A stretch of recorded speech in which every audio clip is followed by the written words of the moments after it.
इस वीडियो में हम बात करेंगे प्री इंजीनियरिंग बिल्डिंग्स में यूज होने वाले मटेरियल की। अब आप सभी को पता है जो आपकी प्री इंजीनियरिंग बिल्डिंग्स होती है वो आपके स्टील के स्ट्रक्चर्स होते हैं। अब आप बोलोगे सर इसमें कौन सा मटेरियल लग रहा है, आपके स्ट्रक्चर्स ही स्टील के? नहीं, कई तरह की स्टील्स आती हैं जो कि हम लोग प्री इंजीनियरिंग बिल्डिंग्स में यूज करते हैं, वो आज के सेशन में डिस्कस करेंगे। तो बेसिकली आप देखेंगे प्री इंजीनियरिंग बिल्डिंग्स में या फिर जो आपके स्टील के स्ट्रक्चर्स होते हैं वहां पे आपको तीन तरह का स्टील देखने को मिल जाएगा। आपके कुछ बिल्टअप सेक्शंस होते हैं जिसको हम यूज कर रहे होते हैं, कुछ आपका हॉट रोल स्टील होता है, आपका कोल्ड रोल स्टील होता है। तो इन सबको आज हम सेशन में डिटेल में डिस्कस करेंगे कि आपके बिल्टअप सेक्शंस क्या होते हैं, उसको हम लोग प्री इंजीनियरिंग बिल्डिंग्स में कहाँ पे यूज करते हैं, आपकी हॉट रोल स्टील्स क्या होती हैं, आपकी कोल्ड रोल स्टील्स क्या होती हैं और इन दोनों में क्या डिफरेंस होता है, ये आपको आज डिटेल में सीखने को मिलेगा। तो बने रहिए बस हमारे साथ और हम करते हैं अपने सेशन को स्टार्ट।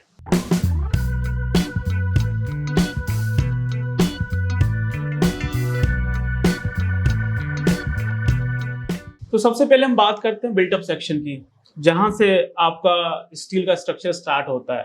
तो बिल्टअप सेक्शंस क्या होते हैं, इसके नाम से ही पता चल रहा है, एज पर नीड और as per demand of our project. जो आपका प्रोजेक्ट है उसकी आर्किटेक्चर और स्ट्रक्चर नीड के अकॉर्डिंग हम लोग अलग अलग मल्टीपल स्टील प्लेट को आपस में कनेक्ट करके वेल्ड करके फैब्रिकेट करते हैं। That is your built up sections. Simple भाषा में समझिए, जो भी आपका प्रोजेक्ट है उसकी आर्किटेक्चर और स्ट्रक्चर नीड के अकॉर्डिंग जो आपकी मल्टीपल स्टील प्लेट्स है उनको आपस में कंबाइन करके वेल्ड करके आपका फैब्रिकेट किया जाता है एक सिंगल सेक्शन में। That is your built up sections. इससे होता क्या है कि आपकी जो स्ट्रेंथ है वो आपकी बढ़ जाती है। और आपको पता है कि जो आपके प्री इंजीनियरिंग बिल्डिंग्स होते हैं उसमें जो आपके कॉलम्स होते हैं, जो आपके राफ्टर्स होते हैं, यानी जो आपका प्राइमरी स्ट्रक्चर होता है वो आपका पूरा बिल्टअप सेक्शन से बना होता है। जितने भी कॉलम्स हैं, जितने भी राफ्टर्स हैं, सब आपके बिल्टअप सेक्शन से बने होते हैं। उसमें हम लोग करते कुछ नहीं है, आपकी अलग अलग स्टील प्लेट है उनको आपस में हमने कंबाइन किया और आपका वेल्ड कर दिया, जिससे पूरा एक आपका सिंगल फ्रेम बन गया।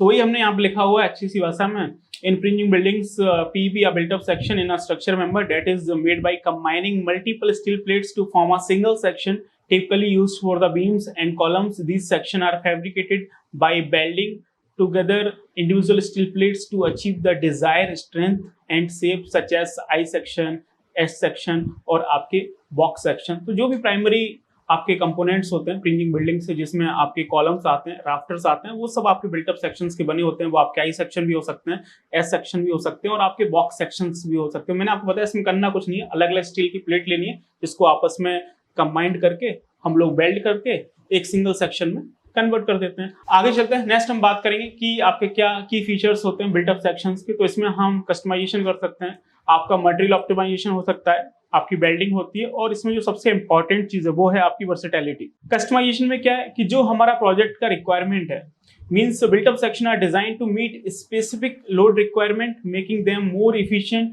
For particular application. कि हम इसको अपने प्रोजेक्ट की आर्किटेक्चर और स्ट्रक्चर नीड के अकॉर्डिंग हम इसको कस्टमाइज कर सकते हैं, अपने लोड के अकॉर्डिंग हम इसको कस्टमाइज कर सकते हैं। तो सबसे ज्यादा इसमें जो आपको मिल रहा है वो है आपका कस्टमाइजेशन। नेक्स्ट हम बात करेंगे मटेरियल ऑप्टिमाइजेशन। मींस कि जितना जरूरत है हम उतना ही मटेरियल प्रोवाइड कर रहे हैं। आपको पता है जो आपका पीबी का कॉन्सेप्ट है वो आपका बेंडिंग मोमेंट डायग्राम के ऊपर बेस है। तो जहां पे जितना बेंडिंग मोमेंट आएगा वहां पे आपका मटेरियल उतना प्रोवाइड कर रहे होते हैं। तो इसमें आपका मटेरियल ऑप्टिमाइजेशन है, instead of using heavier section throughout the length of the member, the thickness of the plate in a built up section can vary, optimizing material uses. For example, thicker plate might be used in a high stress area like the center of beam, while thinner plate are used where less strength is required।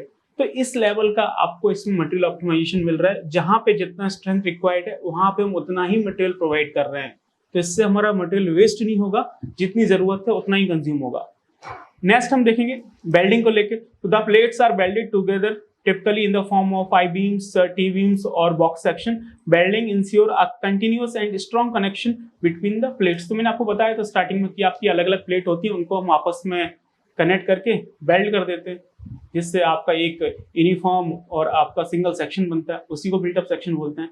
Next इसमें क्या मिल रही है, आपको versatility मिल रही है। Means हम इसमें जो आपके सेक्शंस हैं उनको बहुत अच्छे से टेलर कर सकते हैं। जैसे आप अगर कपड़े सिलवाते होंगे किसी टेलर से, तो वो आपके शरीर के साइज के हिसाब से आपकी बॉडी की डायमेंशन के हिसाब से वो आपके जो कपड़े हैं उनको वो टेलर करता है यानी सिलता है। उसी तरह से जो हमारा प्रोजेक्ट है उसकी आर्किटेक्चर और स्ट्रक्चर डिमांड के अकॉर्डिंग हम जो आपके स्टील के स्ट्रक्चर्स होते हैं उनके जो कंपोनेंट्स होते हैं उनको हम टेलर कर सकते हैं, उनका लेंथ, उनका ब्रेथ, उनका थिकनेस एज पर डिजाइन हम उसको बना सकते हैं इन बिल्ट अप सेक्शन में, जो कि सबसे बड़ी मतलब इसकी फीचर्स है, सबसे बड़ा बेनिफिट है। तो built up section are allow for the more flexibility in design compare to the standard roll section. Engineers can tailor the depth, breadth and overall shape of the section to meet the specific architecture and structure needs. तो ये आपके built up section से I hope आपको समझ में आया होगा। आगे चलते हैं, नेक्स्ट हम बात करेंगे हॉट रोल स्टील के बारे में। तो हॉट रोल स्टील क्या होता है, इसके नाम से ही पता चल रहा है हॉट रोल स्टील, यानी ऐसा स्टील जिसको हम लोग रिक्रिस्टलाइजेशन टेम्परेचर के ऊपर गर्म कर रहे हैं तब जाके आपका स्टील बन रहा है। That is your hot roll steel. और जो आपका रिक्रिस्टलाइजेशन टेम्परेचर होता है वो कितना होता है, 1700 डिग्री फ़ारेनहाइट या फिर आपका 926 डिग्री सेल्सियस। मींस जो आपका स्टील है पहले तो हम उसको इतना गर्म करेंगे कि उसका जो टेम्परेचर है वो आपका रिक्रिस्टलाइजेशन टेम्परेचर के ऊपर चला जाए। मींस उसके जो पार्टिकल्स हैं, उसके जो एटम्स हैं वो आपके रिक्रिस्टल हो जाएं। उसके बाद जब हमारा स्टील रिक्रिस्टलाइजेशन टेम्परेचर के ऊपर गर्म हो जाएगा तो उसको हम लोग बड़े बड़े रोलर से पास कराते हैं और उसके बाद हम लोग उसको रिक्वायर्ड शेप के फॉर्म में उसको ढाल लेते हैं। तो that is your hot roll steel, वही हमने यहाँ पे लिखा हुआ है। तो सबसे पहले आपका हीटिंग का प्रोसेस होता है और hot roll steel is made by heating steel above it's recrystallisation temperature, typically above 1700 degree Fahrenheit और 926 डिग्री सेल्सियस। ये आपको ध्यान रखना बहुत इंपॉर्टेंट है।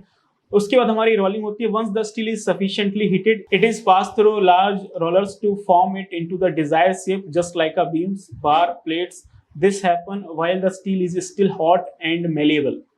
तो जब हम इसको बड़े बड़े रोलर से पास कराते हैं एक पर्टिकुलर शेप में ढालने के लिए तब आपका टेम्परेचर गर्म ही होता है और वो आपका अबव रिक्रिस्टलाइजेशन टेम्परेचर के ऊपर ही होता है, तभी वो आपका डिजायर शेप में वो आपका आ पाता है। और उसके बाद फिर इसकी कूलिंग की प्रोसेस होती है। तो after rolling the steel is allowed to cool naturally at room temperature. During this cooling phase the steel contracts which may result in slight warping और डिस्ट्रॉशन। तो जो हमने स्टील को अबव रिक्रिस्टलाइजेशन टेम्परेचर गर्म किया है उसके बाद वो आपका धीरे धीरे रूम टेम्परेचर पर ठंडा होगा और उसके बाद जो आपका स्टील है वो क्या होगा, आपका कॉन्ट्रैक्ट हो जाएगा।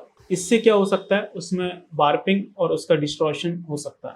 आई होप आपको हॉट रोल स्टील समझ में आया होगा। आगे चलते हैं, नेक्स्ट हम बात करेंगे कोल्ड रोल स्टील के बारे में। अब ये कोल्ड रोल स्टील क्या होता है, ये हॉट रोल स्टील के आगे की प्रोसेस है। मींस जो आपका स्टील हॉट रोल होके आता है उसको हम लोग एक रूम टेम्परेचर पे लार्ज रोलर से पास कराते हैं, फिर उसको हम लोग डिफरेंट डिफरेंट शेप में, बार के फॉर्म में, प्लेट्स के फॉर्म में या फिर आपके प्लेट के फॉर्म में कन्वर्ट कर रहे होते हैं।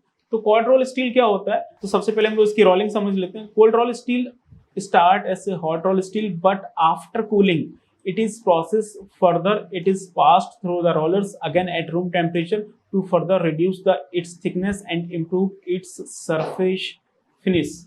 Means hot roll steel में क्या हो रहा था कि हम उसको above the रिक्रिस्टलाइजेशन टेम्परेचर गर्म कर रहे थे, फिर हम उसको बड़े बड़े रोलर से पास कराते थे, फिर एक पर्टिकुलर शेप में हम उसको ढालते थे। लेकिन यहाँ पे क्या हो रहा है कि जब आपका स्टील ठंडा हो जाता है उसके बाद we pass through large rollers to convert in a particular shape that's provide the more surface finish as comparison to hot roll steel. इसमें एक हमारे पास और प्रोसेस है annealing. Sometimes the cold roll steel is annealed, heated and then cooled slowly to relieve internal stress introduced during the cold rolling process. तो कभी कभी क्या होता है कि जो आपका कोल्ड रोल स्टील होता है तो उसमें क्या होता है आपकी इंटरनल स्ट्रेस डेवलप हो जाती है, तो उसको हम लोग फिर से हीट करते हैं, फिर उसको स्लोली कूल करते हैं ताकि जो आपकी स्ट्रेस वगैरह हैं वो आपकी रिमूव हो जाए। तो जैसा कि मैंने आपको बताया था जो आपके बिल्टअप सेक्शंस होते हैं उनको हम लोग प्राइमरी कंपोनेंट्स में यूज कर रहे होते हैं। आपके जितने भी कॉलम्स हैं, राफ्टर्स हैं, वो सब आपके बिल्टअप सेक्शंस के बने होते हैं। इसके बाद जो आप पर्लिन्स वगैरह देखते हैं, जो आपकी जेड पर्लिन्स हैं, सी पर्लिन्स हैं, आपकी गर्ड्स वगैरह हैं, वो सब आपकी कोल्ड रोल स्टील की बनी होती हैं। बाकी की चीजें जो आप देखते हैं वो आपकी हॉट रोल स्टील की बनी होती हैं। मीन्स जहाँ पे आपको ज्यादा स्मूथ फिनिश चाहिए, ज्यादा स्ट्रेंथ चाहिए, वहां पे हम लोग कोल्ड रोल स्टील का यूज कर रहे होते हैं। तो कोल्ड रोल स्टील से क्या होता है, आपको ज़्यादा एक्यूरेसी मिलता है, ज़्यादा आपको फिनिशिंग मिलती है, ठीक है ना, और एक स्मूथ सरफेस मिलता है, और ऑब्वियसली आपकी स्ट्रेंथ ज़्यादा हो रही होती है, आपको ज़्यादा यील्ड स्ट्रेंथ मिलता है as comparison to hot roll steel. तो इन दोनों के बीच में आप यहाँ पे कंपैरिजन देख सकते हैं, तो आपको और अच्छे से समझ आ जाएगा। अभी तक चीज़ें क्लियर नहीं हुई, लेकिन आप यहाँ पे देखेंगे तो आपको बहुत अच्छे से समझ आ जाएगा। तो आप यहाँ पे देख सकते हैं कि जो आपका हॉट रोल स्टील है और जो आपका कोल्ड रोल स्टील है, तो इनमें क्या डिफरेंस होता है। तो सबसे पहले अगर हम टेम्परेचर की बात करें तो आपको पता है हॉट रोल स्टील आपका अब रिक्रिस्टलाइजेशन टेम्परेचर के ऊपर होता है, और ये जो कोल्ड रोल स्टील का प्रोसेस होता है वो आपका बिलो रिक्रिस्टलाइजेशन टेम्परेचर के ऊपर होता है। और हॉट रोल स्टील में जो आपको सरफेस मिलता है वो आपका रफ होता है, स्केली होता है, आपका लेस स्मूथ होता है। वहीं पे जो आपका कोल्ड रोल स्टील में जो आपको सरफेस मिलता है वो ज़्यादा स्मूथ होता है, पॉलिश होता है, ऑफन ऑयल्ड होता है। अगर हम डायमेंशन एक्यूरेसी की बात करें तो हॉट रोल स्टील में आपकी जो डायमेंशंस हैं वो आपकी लेस प्रिसाइज होती हैं, लूजर टॉलरेंस होता है, उसमें आप एक्यूरेट डायमेंशन को टेलर नहीं कर सकते हैं, जबकि हम लोग कोल्ड रोल स्टील में मोर प्रिसाइज होते हैं, मोर टाइटर टॉलरेंस मिलता है, आप बहुत अच्छे से डायमेंशन को टेलर कर सकते हैं। अगर हम स्ट्रेंथ की बात करें तो आपका जो हॉट रोल स्टील होता है उसकी लोअर यील्ड स्ट्रेंथ होती है, और वहीं पे जो कोल्ड रोल स्टील होता है उसकी हाइयर यील्ड स्ट्रेंथ होती है। और डक्टिलिटी की बात करें तो जो आपका हॉट रोल स्टील है वो आपका ज़्यादा डक्टाइल होता है, क्योंकि हमने उसको अबव रिक्रिस्टलाइजेशन टेम्परेचर के ऊपर लेके गए हैं। वहीं पे जो आपका कोल्ड स्टील है वो आपका थोड़ा सा लेस डक्टाइल होता है, उसकी वजह से उसमें आपकी जो ब्रिटलनेस है वो आपकी बढ़ जाती है। अगर हम कॉस्ट की बात करें तो ऑब्वियसली जो आपकी हॉट रोल स्टील है उसका प्रोसेस बहुत ईजी है, सिंपल प्रोसेस है, उसकी वजह से वो आपका चीपर होता है। और कोल्ड रोल स्टील में आपकी थोड़ा सा प्रोसेस बढ़ जाता है, एडिशनल प्रोसेस की वजह से वो आपका ज़्यादा एक्सपेंसिव होता है।